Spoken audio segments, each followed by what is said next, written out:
Blog Talk Radio.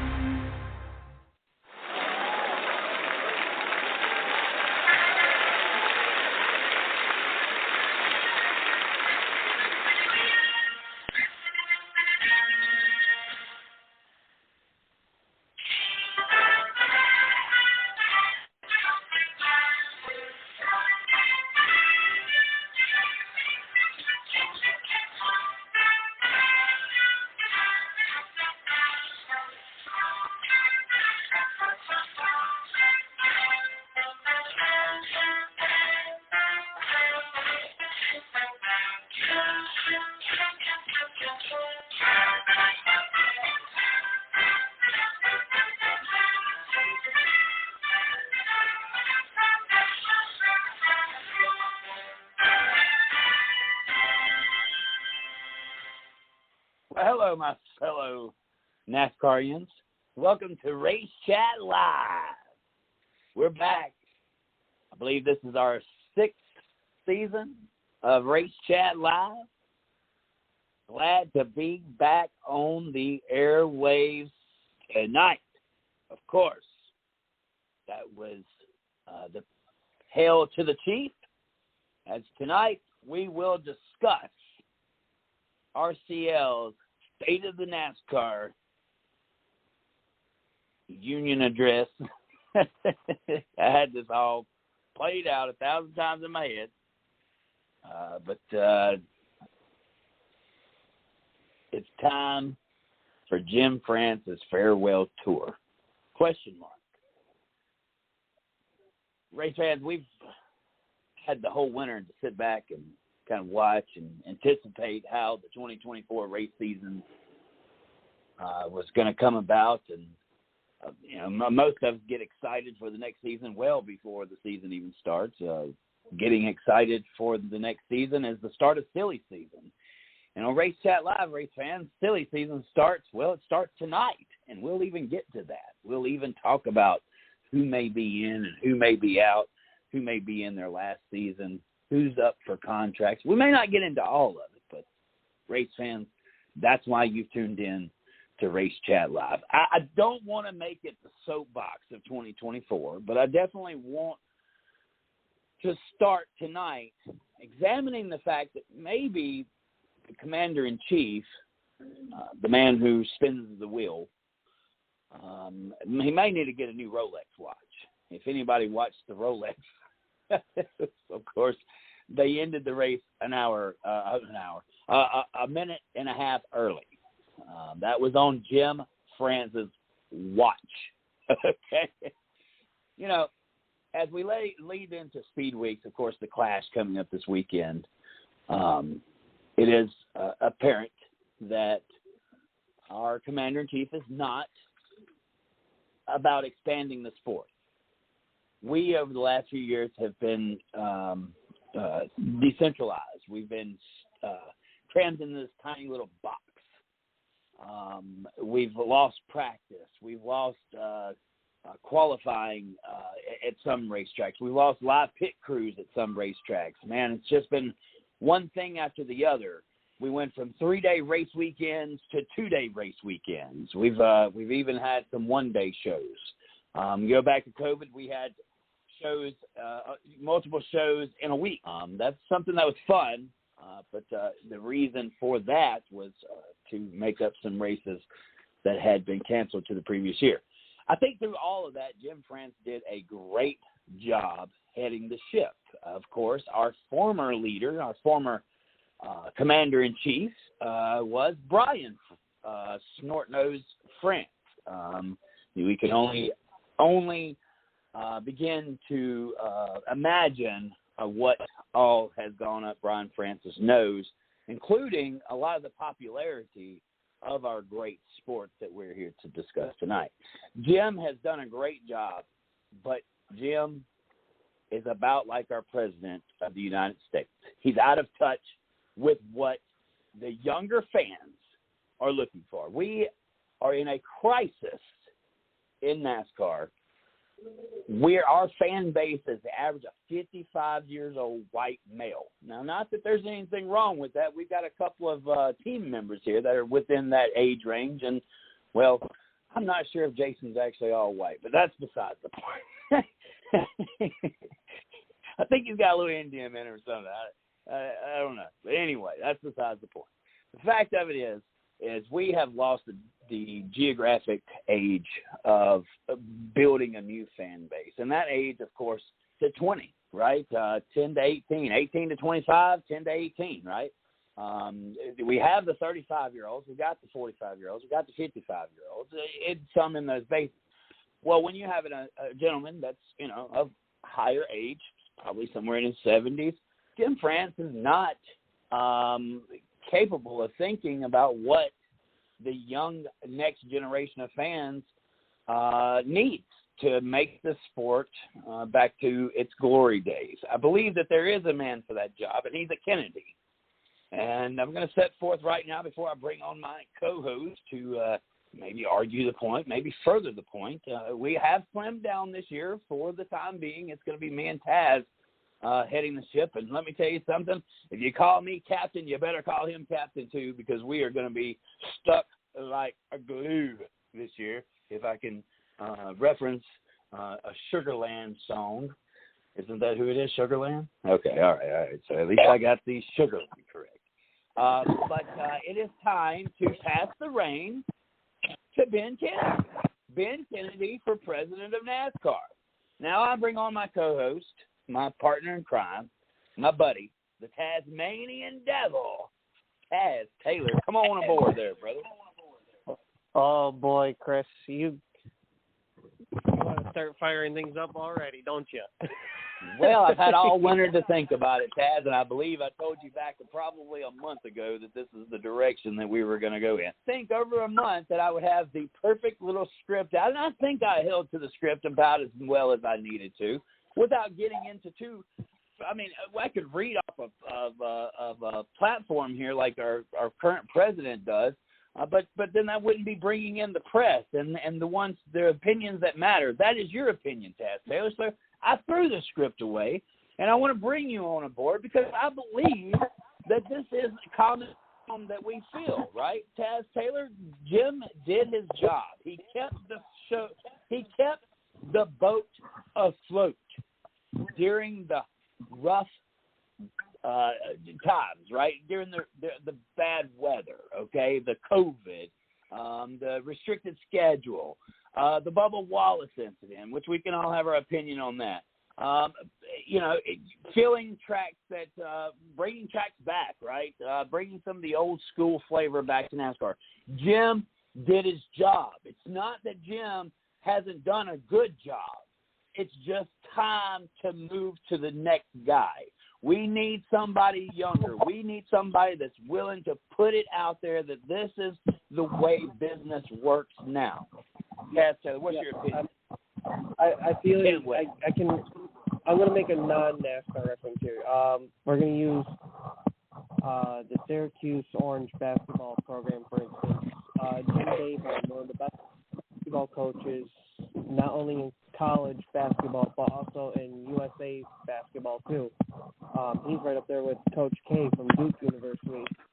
A lot of Syracuse fans have said Jim Boeheim has had his time. He overstayed his welcome. I think that, and this year is the first year of a new coach. And yes, Syracuse has done well so far this year. Are they the top tier where they used to be? If you want to talk like maybe 10 or so years ago, I would say it's not there yet, but there's potential to be there. And I think where I'm going to come back to this is NASCAR has the potential to get back to where it was. It's just a matter of transitioning leadership. Right. France has done a good job with what he's done in his time. Has he overstayed his welcome? I think so, a little bit. And if you want to pass the torch to somebody, pass the torch over to the current COO.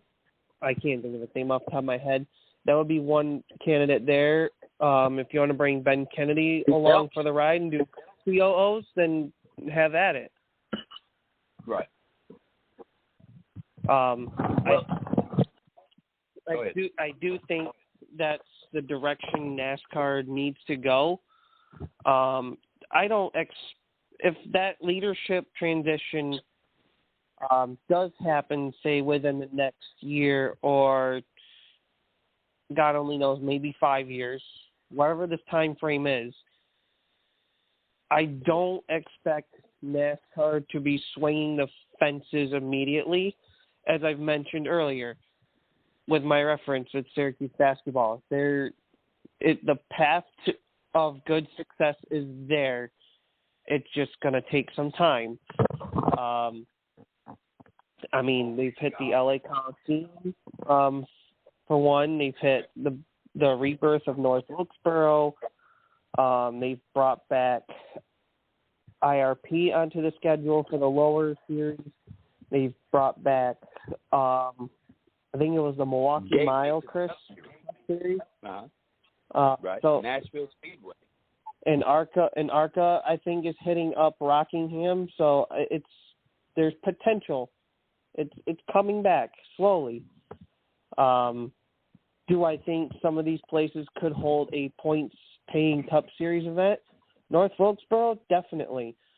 IRP, that could be a stretch, maybe. Rockingham, we know can.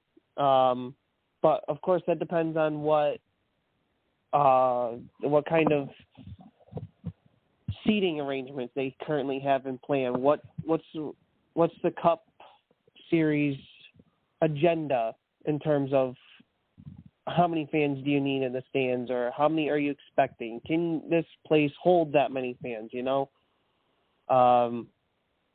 Does a certain track that you're bringing back need the upgraded renovations, that type of thing?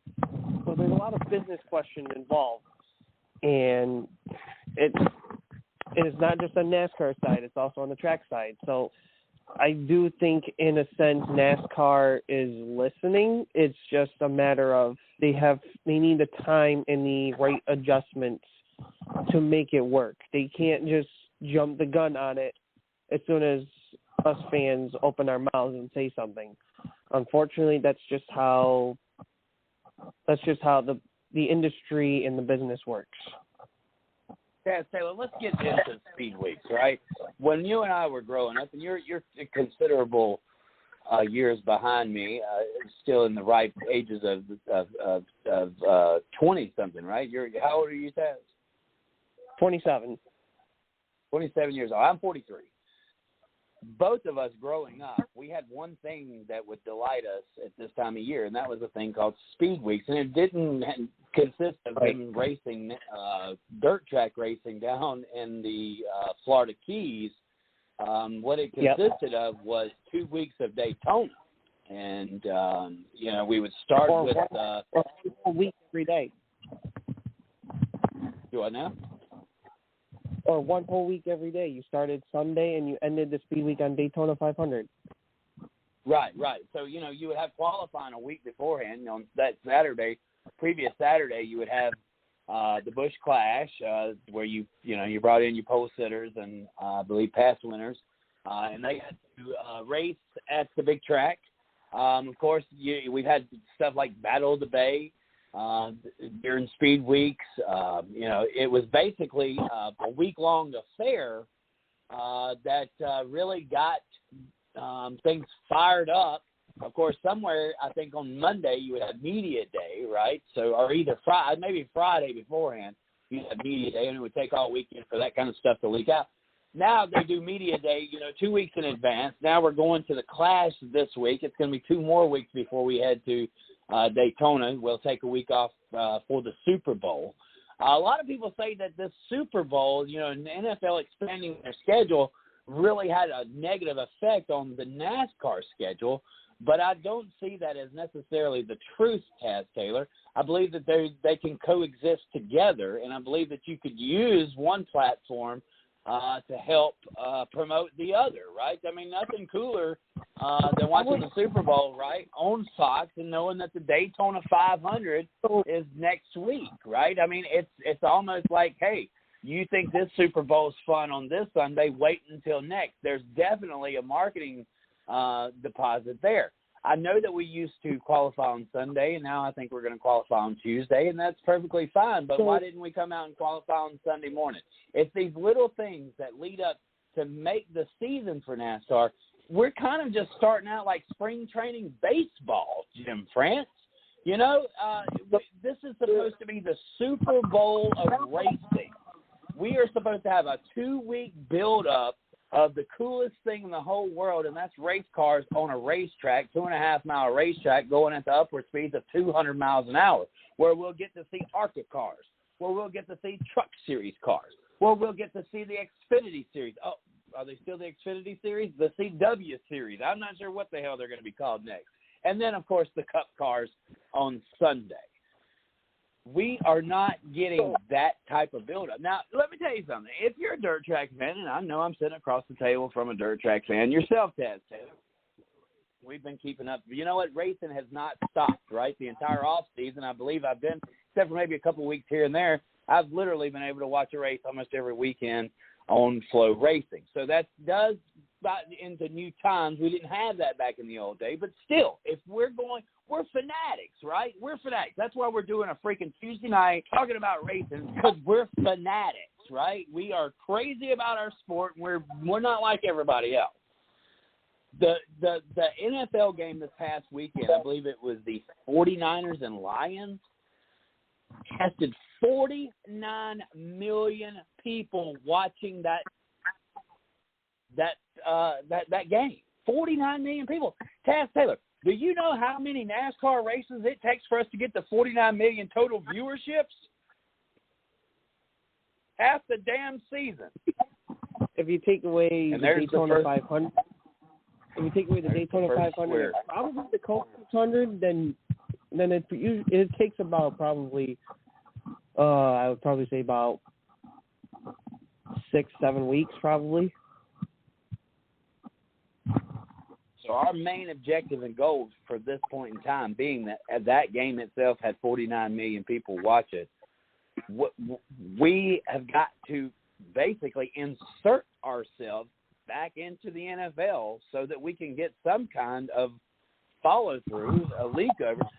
You know, maybe we need a NASCAR wife to leave their husband for somebody in football. Maybe I don't know what we need here. Maybe we need a Jerry Springer type show that highlights, you know, whatever Austin Dillon's wife's doing when he's not around. You know, I don't know. I'm just trying to throw stuff out there. Just trying to, you know, maybe we bring Jelly Roll into this. I don't know, man.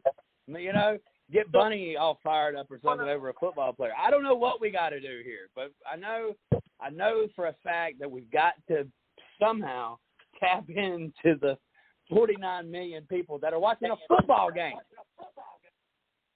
So I want to hit something you said. So you mentioned, and this is how it's been the last couple of years since the Clash moved to the Coliseum. Obviously, the Coliseum happens on the week NFL has the Pro Bowl, or Pro Bowl games as it's called now. And then they take a week, then they take the Sunday off because of the Super Bowl, and then the following week is the Daytona 500. I understand the marketing purposes, as you mentioned, Chris, in terms of co-promotional deals. However, I personally feel like you're slowing the momentum of the season starter. And I feel like this could be adjusted. How so?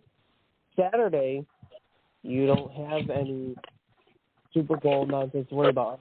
Super Bowl media day, if you're that much of a hardcore fan. Let's put it that way. I feel like Saturday night could be the Busch Clash. Sunday could be a practice day. I mean, unless you are a 150,000% that diehard of a fan and want to watch practice, which some of us are, some of us may not be that dedicated. You'll watch practice, say, Sunday during the day, and you'll leave the Sunday night block open for the Super Bowl. So that way there, you're not taking away TV viewership from one sport to another. And then continue with Monday, the Monday night qualifying, Tuesday night duels, Wednesday's ARCA, Thursday, say, is a practice day for all three series. Or if you want to do Wednesday as your practice day. Thursday, you have ARCA, Friday, Daytona, Saturday, Xfinity. Then Sunday's your Daytona 500. I feel like at that point, you're not killing the momentum of speed weeks, because at that point, you have Saturday and the Sunday. So really, you have 8 days of action going on at Daytona. And yes, I say 8 days of action at Daytona. Why? I am not against NASCAR running at LA Coliseum. I like that they are running there. We can do that. However, we can still do that. It's a cost-efficient problem, because you now have to most of these teams are based on the East Coast, primarily around North Carolina, the Carolina area.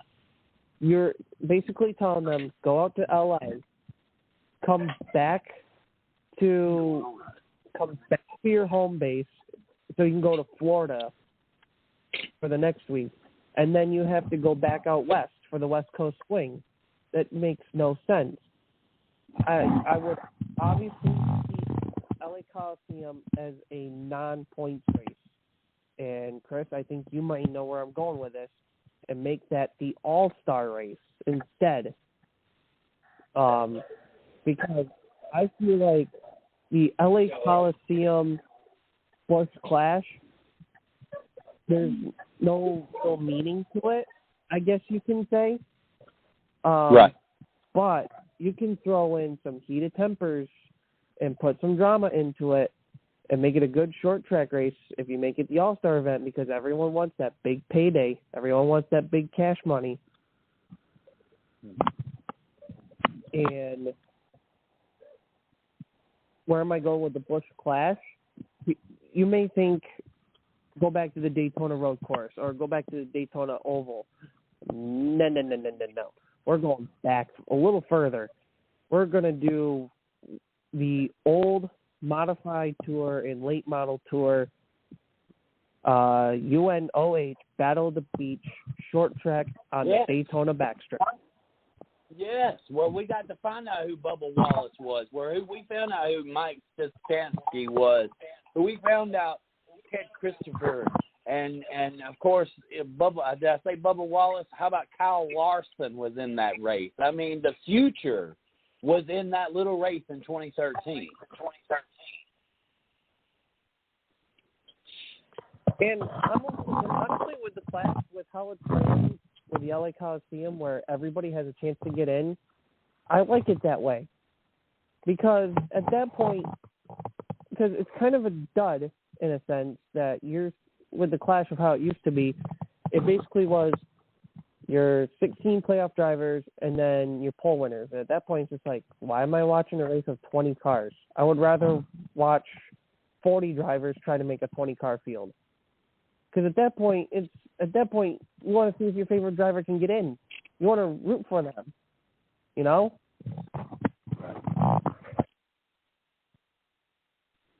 You know, Taz, you said something interesting with the Battle of the Bay, and I want to go back to that, because I had this crazy idea, like, to pair drivers with their rival, right? And if you didn't have a rival, or you couldn't create the rival, well, you would create the rivalry, right, by putting two cars out on the racetrack at the same time with an effort to see who can get to the finish line first, side by side, right? And no holds barred between those two. a Cole Trickle versus Rowdy Burns racing down the beach type scenery. Can you envision that?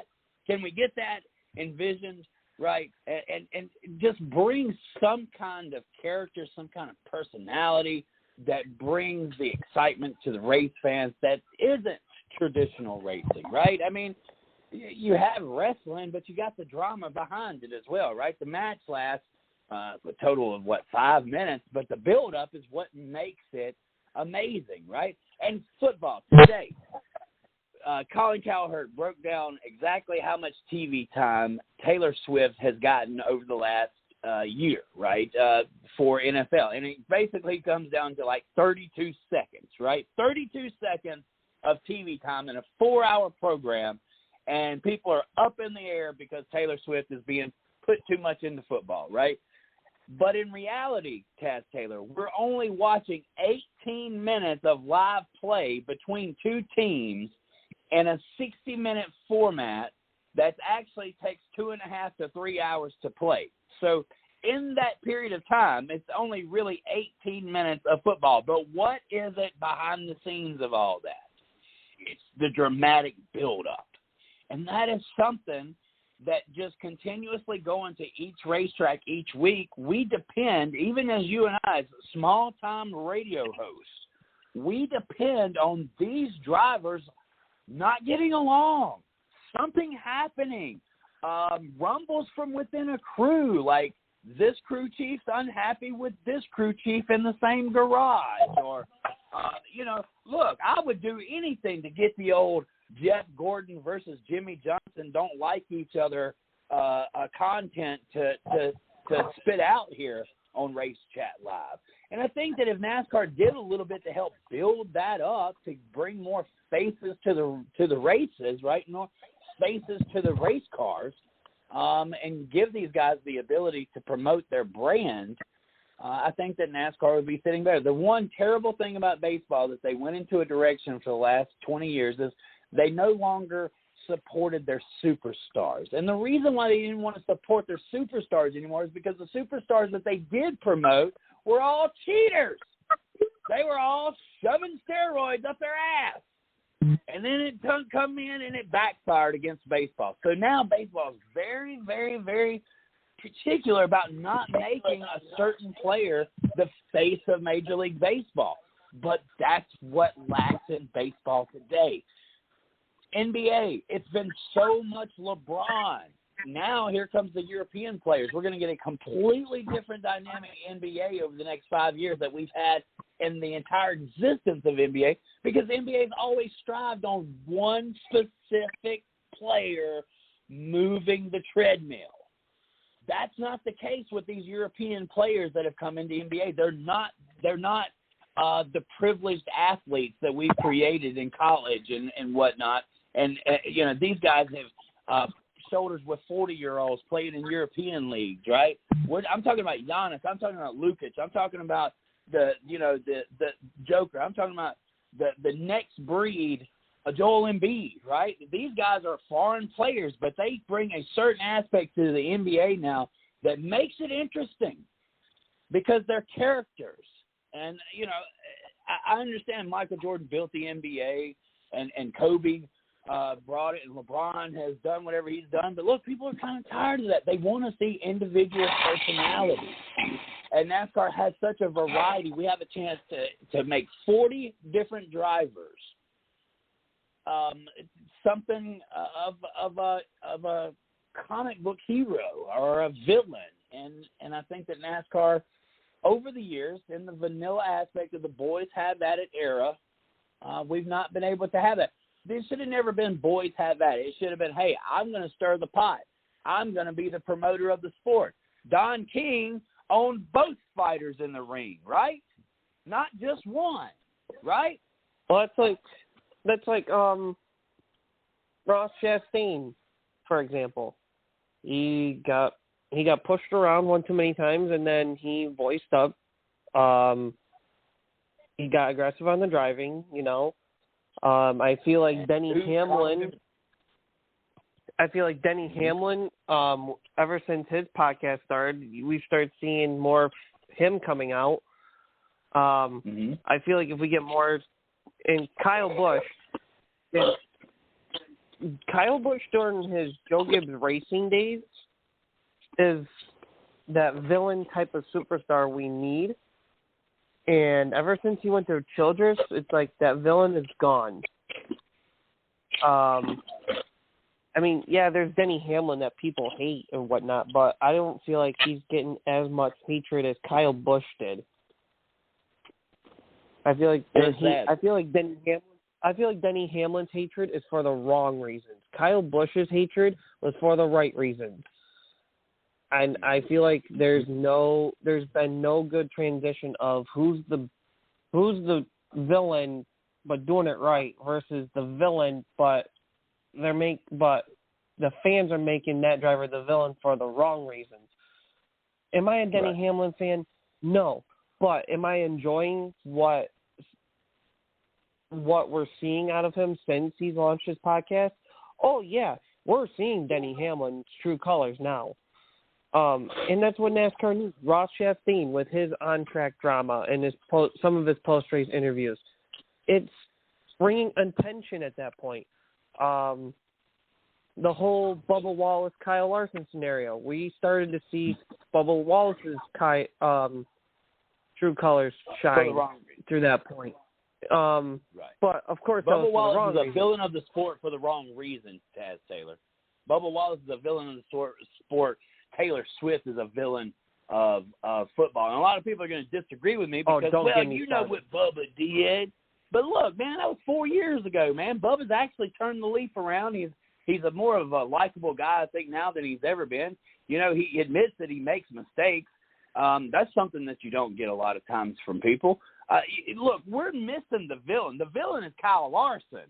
The villain is the guy who races cup racing and then drops down to go race at the Chili Bowl and steal money from the kids. And he goes to Volusia and steals money from the super late model guys. And he goes to Wild West Shootout and jumps in a modified, and he steals the money from Troutman and them.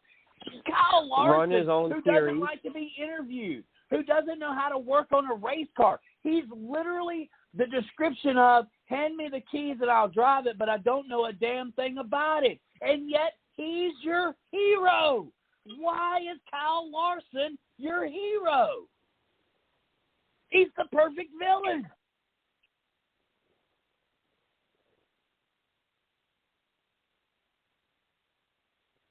Now, ladies and gentlemen, that is Taz Taylor, who cannot think of the words to say when I have literally dropped the hammer. I mean, you've made some valid points because Kyle Busch was the same deal. He went down to the lower series and took away the spotlight. Some people, if Chris, you'll understand this. Some people in the wrestling business, when Cody Rhodes used to be in AEW, towards the end of his tenure with AEW, people started hating on him. But it's for, as I mentioned earlier, people hating on Denny Hamlin for the wrong reasons. People think that some of these older guys or these guys who had a shadow on them and have now found themselves and they're starting to come out with their personalities and who they really are, they think that they are there to bury, as I'm going to use, bury the younger talent or the other drivers or the other stars, you know. They're not there to bury others. They're there to not only elevate themselves, they're there to elevate others. I mean, I'll go back to a wrestling reference. Cody Rhodes at AEW, when he brought in that TNT championship belt, he put over guys like Darby Allin. He put over Brody Lee because Brody Lee was literally getting tossed in the dumps by WWE. And when Brody Lee came to AEW, Cody literally put Brody Lee over as a top guy that he should have been. He also put over a guy like Sammy Guevara, for instance. Literally Cody Rhodes like people thought, Cody beat these people just so he can get a title reign because he runs the company, this, that, blah, blah, blah. Cody put over people. Yes, he put his name into the championship picture, but he also dragged himself out of the top prize championship picture for a reason, so that people didn't think he took the championship for his own glory. So literally, I feel like Denny Hamlin, I feel like guys like Denny Hamlin are there to help bring up and put over the next set of drivers. That's why Tyler Reddick and Bubba Wallace are racing for him. Right. For example, Corey Heim, who's now going to be Corey Heim's going to be doing his own truck schedule for the Truck Series this year. He is also a development driver for 2311 and Legacy Motor Club.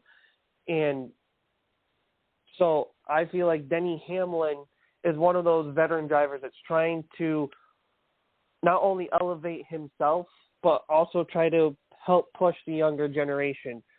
I feel like if Kyle Busch kept KBM instead of selling it to Spire, which we'll get more into that later.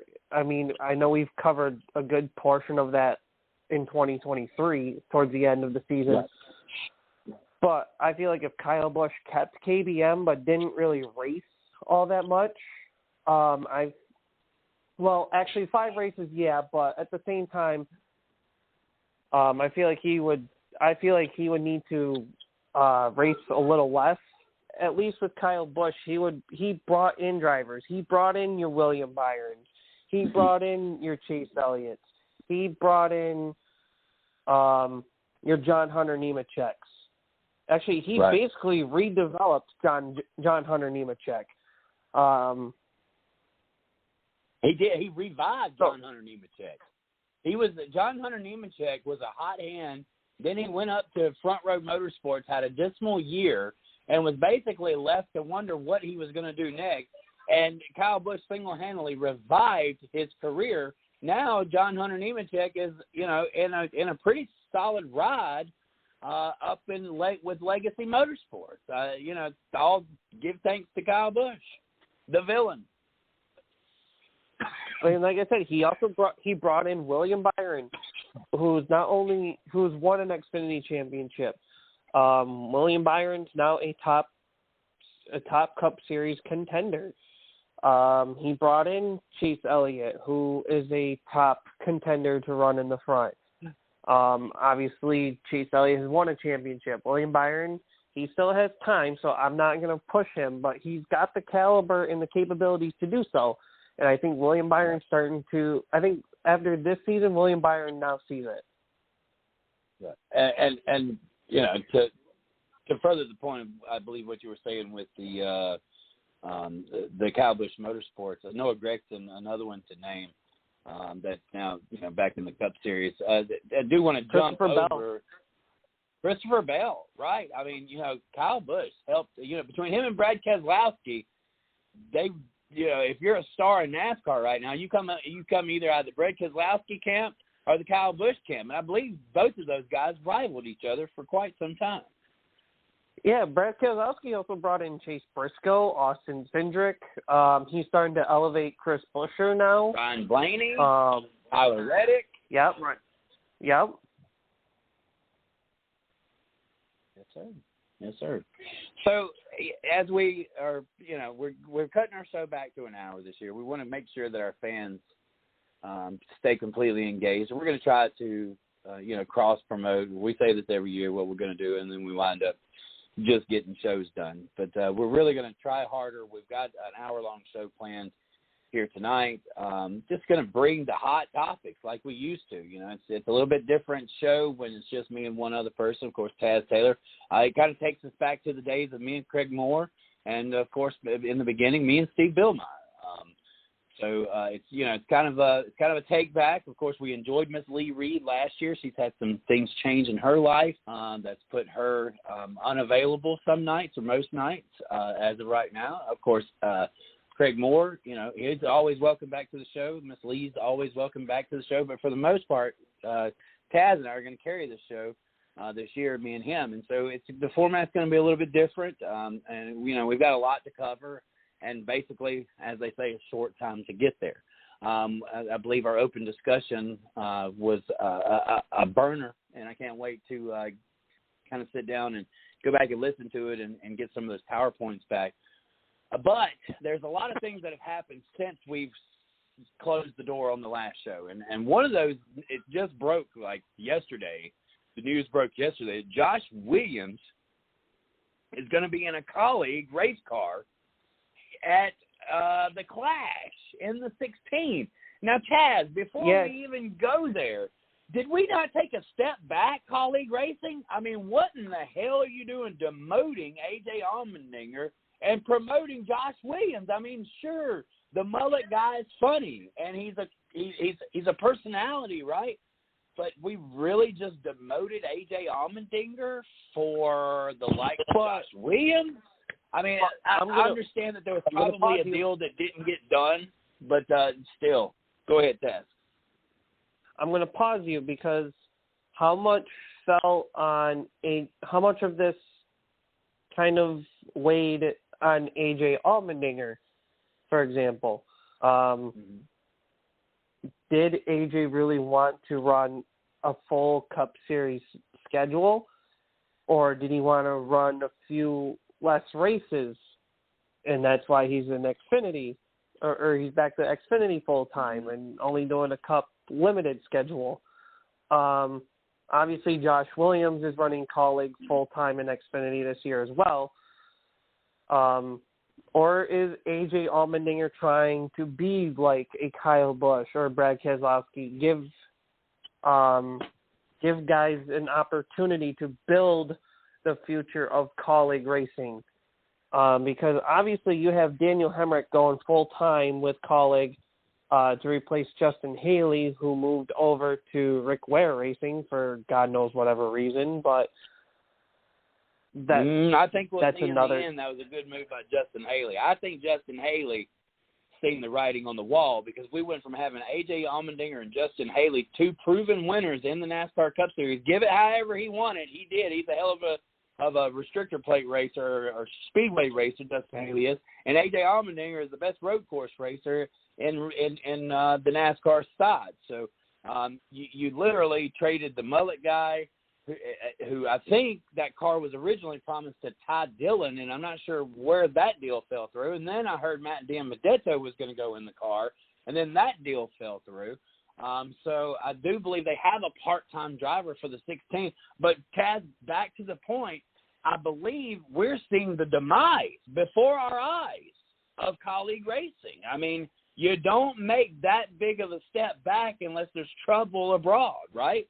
There's something going on there, and I'm sure that they're just dangling for dear life to stay as a Cup program. The one benefit that they have are these damn charters that are going for $40 million a piece. So they're not broke. They just don't have any what is it called? Without they don't have any money. They don't have any moving collateral. Well, Colleague still has two cars, obviously, and both are chartered full-time cars. Obviously, as I mentioned, 13 Daniel Hemrick full-time, and then there's the 16 car, which will be shared by multiple drivers. Obviously, we've mentioned Josh Williams and A.J. Allmendinger. But again, this comes with how well in chemistry A.J. has with Colleague, how much of Colleague's decision was weighed based upon what A.J. wanted. I know A.J. said he's going to do whatever Colleague wanted, but did Colleague kind of give A.J. like an ultimatum, or did they kind of give A.J. like an option, like, hey, we would like to see you run full-time Cup Series again, but if AJ's at the point where he basically says, look, I don't want to run a full Cup schedule. I want to run a few less races to benefit me or give somebody else a chance, and Colleague probably told AJ, said, look, we'll give you – look, we want you in the Cup car.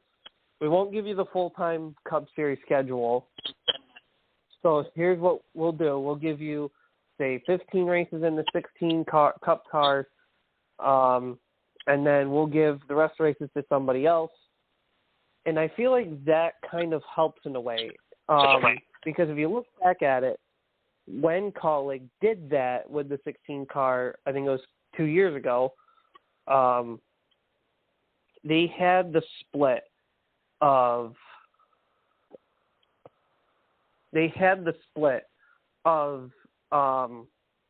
AJ, Gregson. I mean, look at Gregson. Gregson did part-time Kaulig while doing a full-time Xfinity with Junior Motorsports.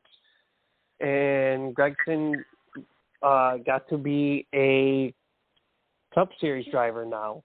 I feel like that kind of helped open a door for Noah Gregson, not only with Kaulig, but also in the Cup Series side too.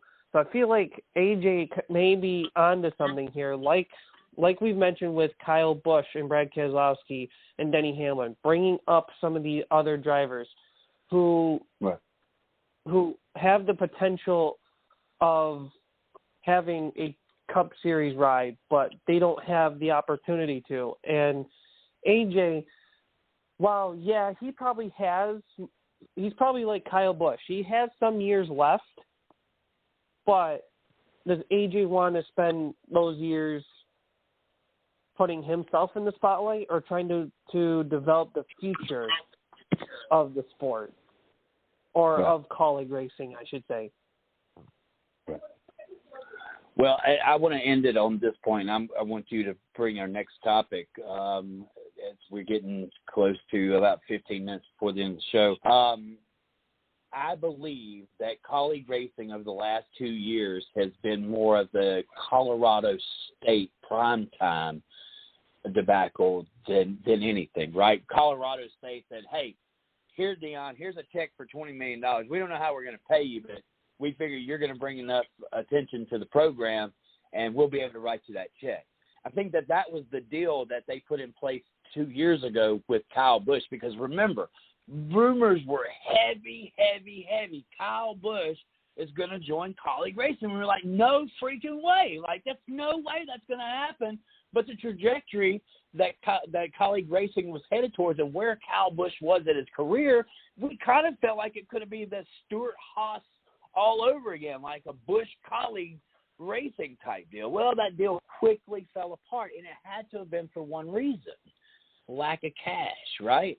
Deion Sanders wanted to really coach at a higher performance, right? What I believe happened was Kaulig racing thought, we're going to send – AJ's not going to be able to bring in the funding, but we've got the 16 car who's done well, been in the top 25 in points the last 2 years. You know what? We're going to test the waters because there's a big sponsor out here that's going to be slapped on the side of that 16 car, and that's where our drivers are going to come from. Our driver is going to come from that sponsor who says that car is the car that we want.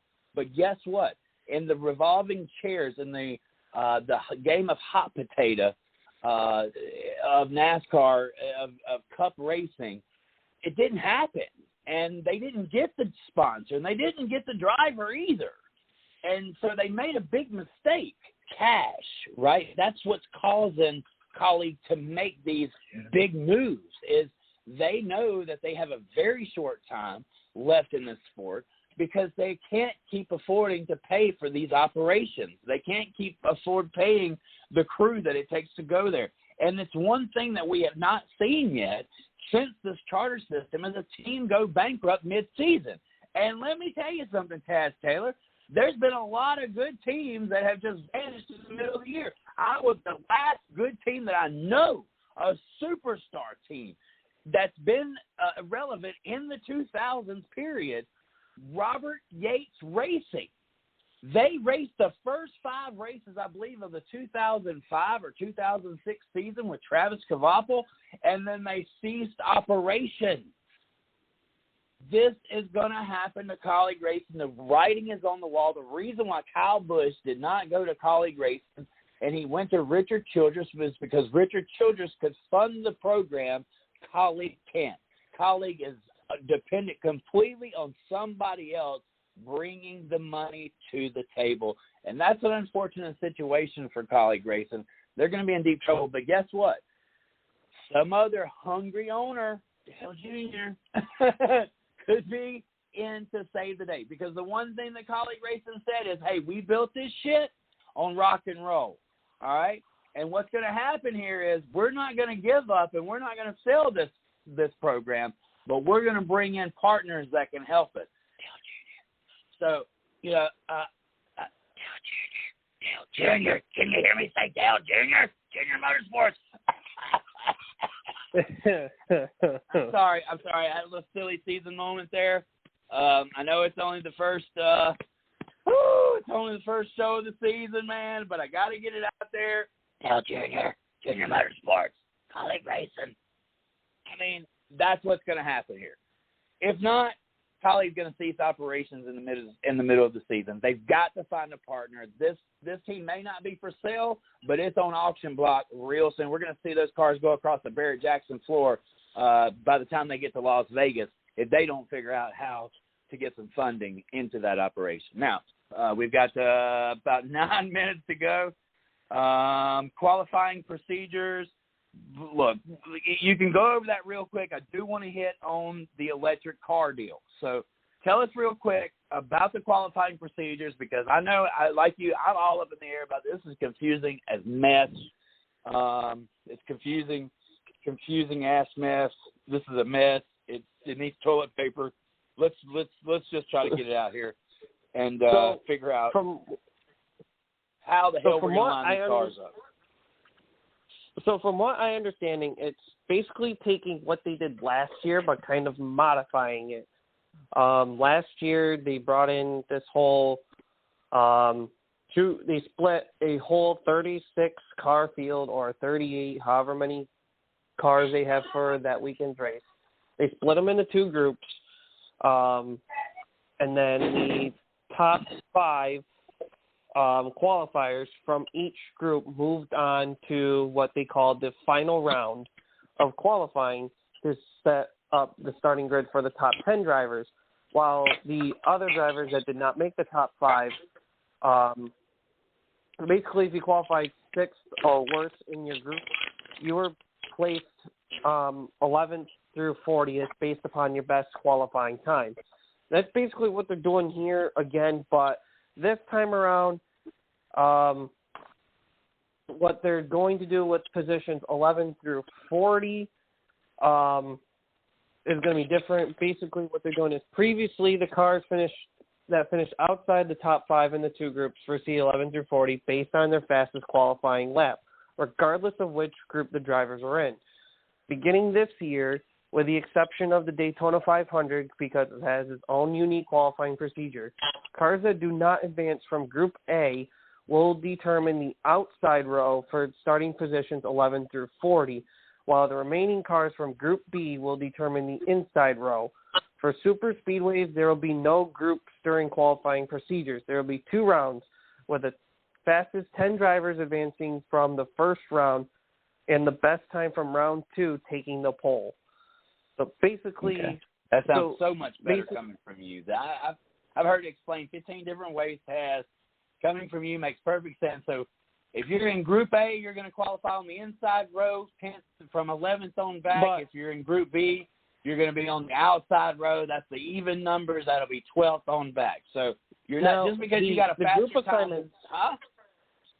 The group assignments of which driver will be qualifying in what group is based upon their metric system, which is basically fastest lap time position, driver's final race finish position, owner's final race finish position, that whole metric system that they've pulled up before when there's rain out for qualifying, the COVID qualifying procedure type deal.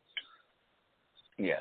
But that's how they'll determine it. So my guess is they're going to take the top 18 cars from that metric system, and they're going to be in Group A, and then the next 18 or however many will go into Group B. And except for super speedways. Super speedways, you're throwing the groups out. All 40 or 36, I should say, qualify minus Daytona 500, and then the top 10 will go for a second round of qualifying, and they'll determine the lineup from there. So let me figure this out real quick. If I'm 11th on the speed chart and I'm 201 miles an hour, 201.22 miles an hour, right? But I'm in Group A, right? And I'm 11th quickest. So the Group B comes out. He's 201.23. I'm still going to be starting in the 11th position because I come out in Group A versus Group B. So basically, so this is how it works. So your top 18 cars, so say 18 cars in Group A.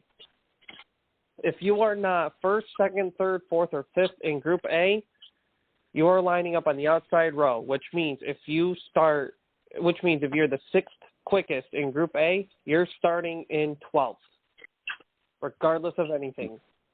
Okay. The sixth quickest in Group B will start 11th. That's what I wanted to hear. So they're using a similar format that we use in short track racing. Pretty much. Outside, so we would have a dash for the cash, right? The top 8, right? But the rest of them go into qualifying versus what group they were in. So that's one's going to be on the right side, one's going to be on the left side. Group A and Group B are qualifying. Group A qualifies for 1-3. Well, not really 1-3. You have to go all the way to 9th place because we would pick the top 8. Whatever. Anyway, I think we've got it figured out. Let's get into the electric cars because this is about as short of a segment as you can give something that's actually really cool. But it's for some reason NASCAR they're not really pushing the issue. They want us to know that they have an electric car, but that's all they did was build one. Tell us a little bit about that, Taylor, before we say goodnight to our friends. So with the electric car, over the course of the off season, NASCAR has gone over international to like Japan and China to learn more about the different EVs, electric components to make a car, go electrically and stuff like that. Because racing is developing, some forms of motorsports are developing to the electric side. Look at rallycross. Look at Formula 1 or Formula E, whatever you want to look at. It's been around 10 years. Yes, sir. That's basically your kind of starting point if you want to go out and look at electric race cars. But anyway, they've been doing some testing because there was rumors last season, I think it was like during the summertime, NASCAR was looking into having an electric racing series, kind of like SRX, IROC type of deal, where they run like 4 to 6 exhibition races that fall in line with the Cup Series. And they're going to have 12 cars. Each, I guess, manufacturer is going to have an equal pair. So if it's Chevy, Ford, Dodge, each manufacturer would have 4 cars to field. And basically run on like a time race type deal, whatever. I don't remember the full deal. But anyways, ever since then, NASCAR's been wanting to go electric to kind of adapt to the times, the technology, stuff like that. Bob Parker has put out that NASCAR's battery electric vehicle that it is developing will do a demonstration run this Sunday at the Clash. The driver behind that test car will be David Reagan. The car does have lights. As of right now, NASCAR has no plans for a series. They are also looking at doing a hydrogen combustible engine because they know when this whole electric thing came about, people got mad because if you're going to a racetrack, you want to hear the You want to hear the noise and stuff like that. So they thought NASCAR was taking away the noise of the race cars and stuff like that. And so they're trying to listen to the fans, but still continue to do the electric deal. To add on, NASCAR has tested its battery electric vehicle for 3 days at Martinsville. They did 340 laps over the course of 3 days. David Reagan did all the test driving. The compact utility vehicle body was not specific to a manufacturer. When they tested on day 3, the lap times were within a couple tenths of a second from a cup car. So it's looking like NASCAR could be onto something, but I think what they learned with the next-gen car is they probably put it out a year too soon. And I think NASCAR is trying to not only learn the electric technologies of how an electric race car works, they want to make sure that if they were to form an electric series, they have the nuts and bolts cracked down and fastened before they say, all right, we're going to put 12 electric cars out with these 3, 4, however many manufacturers want to get involved. And thanks to our sound guy for the Jetsons car in the background there. Of course, nothing sounds more electric than the Jetsons airplane. So, wow, what a night! What a way to kick things off. Yeah, NASCAR's got to figure out what they're going to do here. Obviously, we've heard about the hybrid motor was supposed to come out in 2024. Obviously, it's 2024. We don't have the hybrid motor yet. They're speaking all electric by 2030. I just don't see that. Obviously we watched the Rolex 24 Hours. There was more issues with the cars that were hybrid than there was the combustible engine cars. So that's going to be an issue down the road. Hey, but if it brings a piece of the sport back where we have breakdowns and failures, that's for the sport.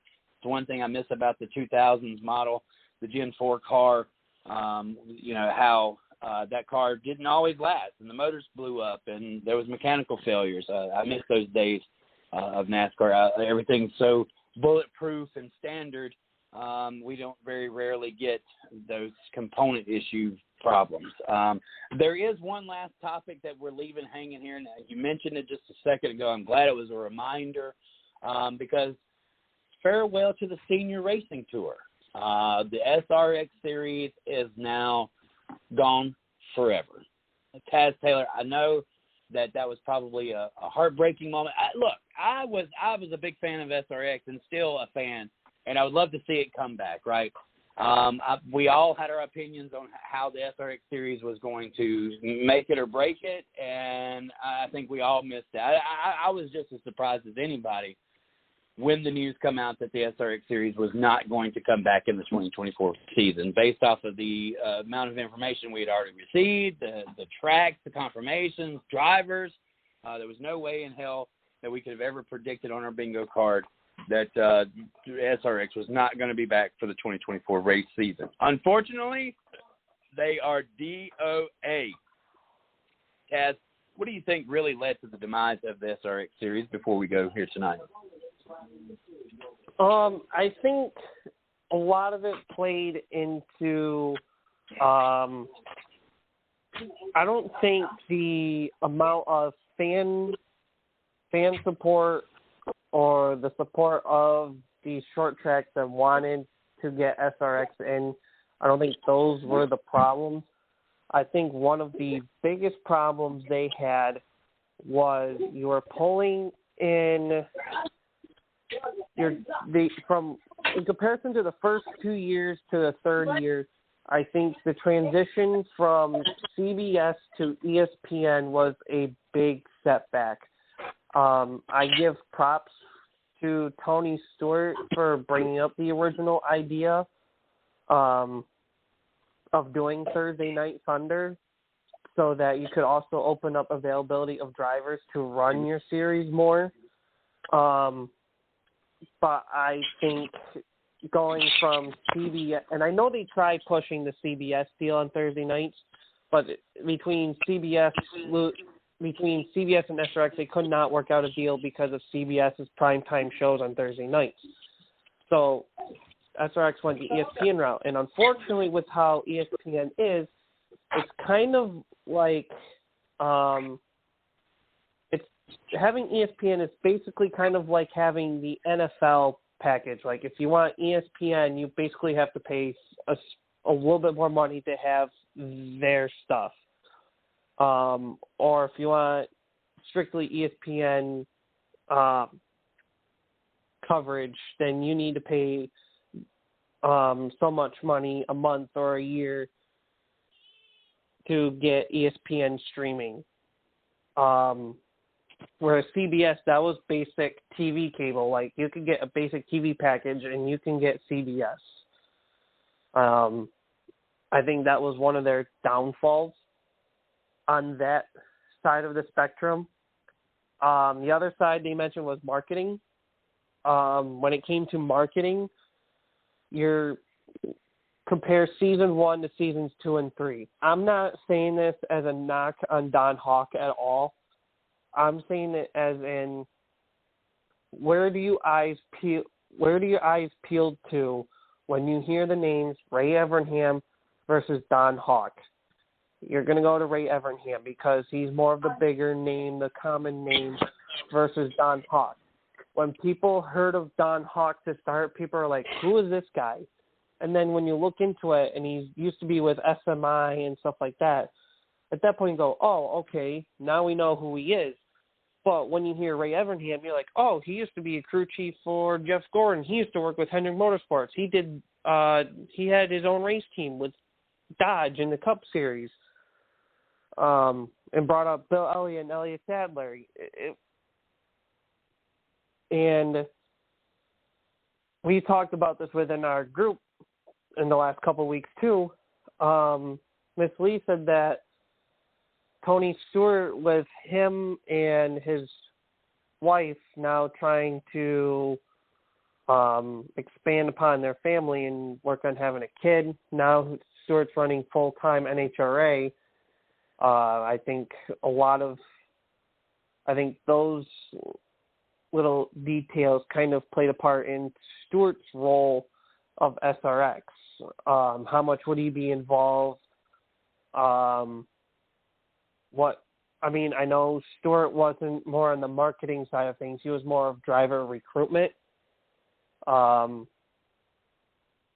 think those were some of the big downfalls that SRX ran into. It's just a matter of the name behind it, and I think the TV viewership that was not pulling in the money and the viewers that you were getting in the first 2 years. Yeah, and I think as a fan, we kind of failed the series. They moved it to Thursday night. I think that was kind of it was a good move for the fanatic. It wasn't a good move for the typical race fan that was getting something for free on network TV. Then they were forced to go find it, and that's just that was a move made too fast. Like I said, I understand the CBS side of it. It's unfortunate that our pal Alan Bestwick is once again out of a job. But there's probably some better things to come soon. As we also have to look forward to the CW channel and their broadcasting team.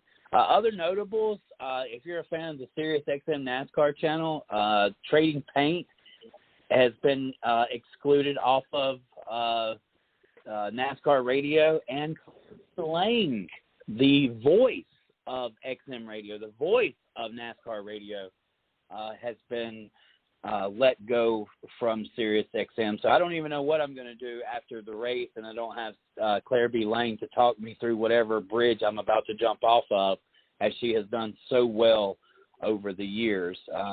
Just a humongous disappointment that SiriusXM NASCAR radio did not value the true journalism, the companionship that she made with her fans. This is a legend. She is the legend, Claire B. Lane. There is no other voice out there that can match what she's done for racing over the last 20 years since the inception, essentially, of NASCAR radio on satellite radio. Wherever Claire goes, the audience will follow, and I can't wait to see where she goes in her next endeavor. Unfortunately, Chocolate Meyer, I believe that show had gotten a little, off the rail. Chocolate, of course, did not. He was out for a while and come back, and I think people just were kind of tired of Chocolate before he got sick. Not anything against him getting sick or anything like that. But I think that fans were just ready to move on from his typical back in the day. That was basically how, this was back how we did it. How we did it at Richard Childress. Chocolate, how he was. And so, eventually I think that just put a wear and tear on the audience. Now, I'm looking forward to Stacking Pennies. I hope that it's a everyday show. I hope Corey LaJoy does a really good job at that. Of course, seeing podcasters being brought over to the network side's pretty cool. That's how Dirty Mo Radio got started. So we're seeing a little bit of treadway being moved in that direction with these small-time radio shows being turned into big-time products. To get Denny Hamlin in that realm and a few of these other shows, I think would be great if NASCAR Radio is intending to broaden their broadcast and not shrink it. So it's been great, Taz, Taylor. Man, the stuff that we've already covered, it's hard to believe. I don't think we needed a warm-up session. I think we did good. I think we kept things rolling here tonight. And, we went a little bit over time, but that's okay. I'm not mad about it. We're talking about racing, and both of us are very passionate about racing. I mean, that's what made us a duo from day one. I mean, we're used to doing 2-hour shows because that's what we've done for the last about 2-3 years.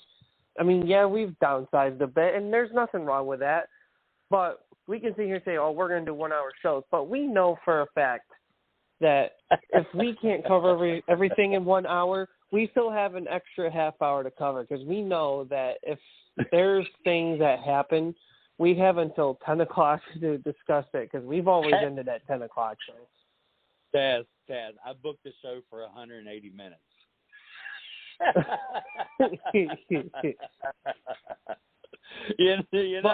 I made sure we had plenty of time. This week though, we don't have what we did last year, but we're going to bring it back. Is our weekly ones to watch, Taz's hot picks, our NASCAR pool. We will. For those that are listening, please stay tuned to the Race Chat Live page within the next few days. We are bringing that back. The groups are gonna be changing, so we're not gonna face the same exact people. We may be facing some old rivals during the regular season, but we may face some new people. Obviously, we're gonna talk to our people last year, see if there's any returning, and then of course, once we get confirmation from there, we'll start recruiting more new people along. Hopefully we grow in comparison to last year. I think 14 people to start. I got 3 new people coming in on my end, man. Yes, sir. I got 3 extra cars showing up for the Daytona 500. Yep. But, I mean, like I said, groups are changing. The format pretty much staying the same. I think there's only going to be one change, but that's for the postseason. For I think it was the lose. I don't want to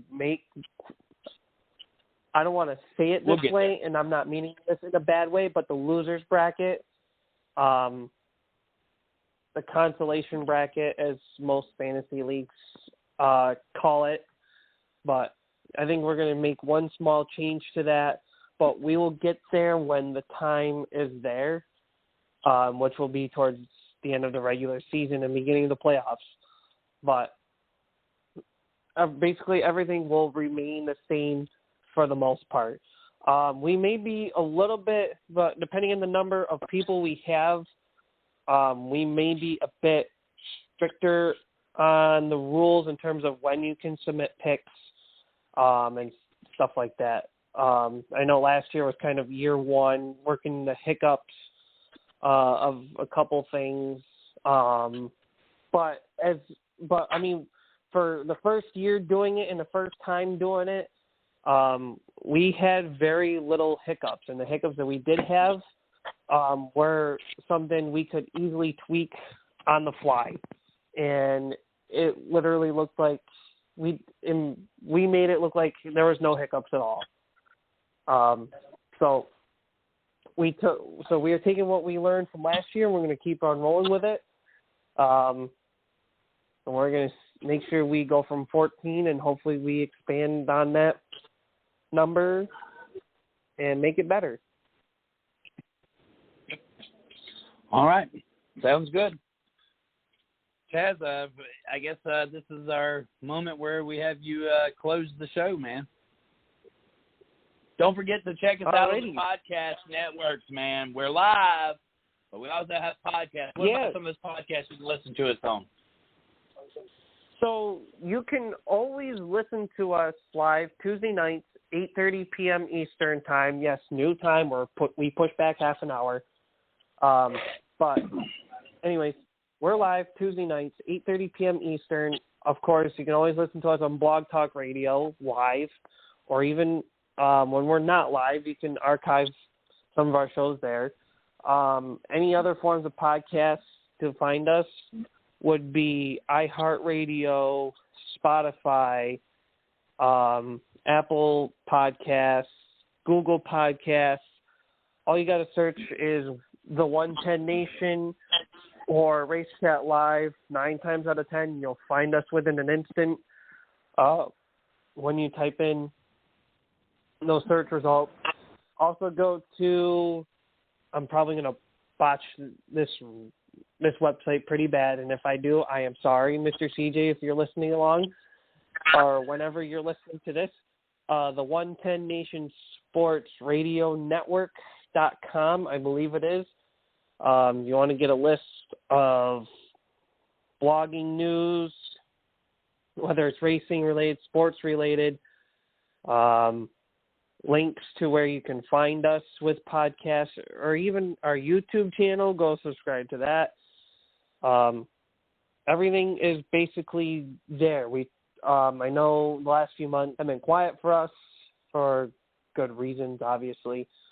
Now that basically for the most part we're slowly getting back into full swing, things will start to get busy and more up to date as the year goes on. So make sure you check that out. And of course, don't forget to follow us on Facebook.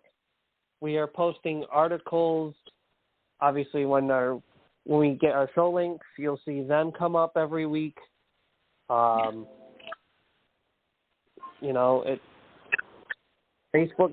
is a powerful weapon. That it is, my friend. So with that being, thank you for listening to Race Chat Live tonight. We'll see you next Tuesday night, 8:30 p.m. Eastern.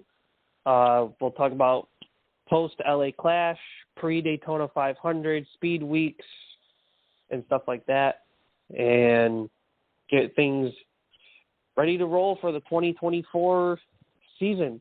This has been the Caution Flagger Racing Radio, Chris Creighton. I'm the Tasmanian Double Flaggers, Taz Taylor, saying good night. We'll see you all next week. Good night, friends.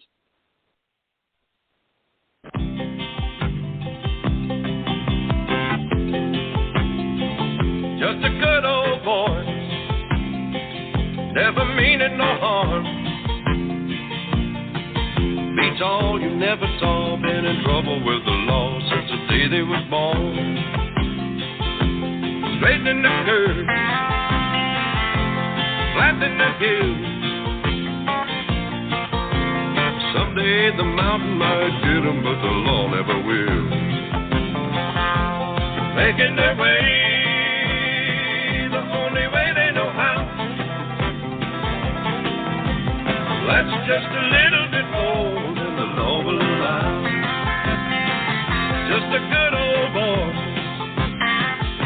wouldn't change if they could. Fighting the system like a true modern day Robin Hood.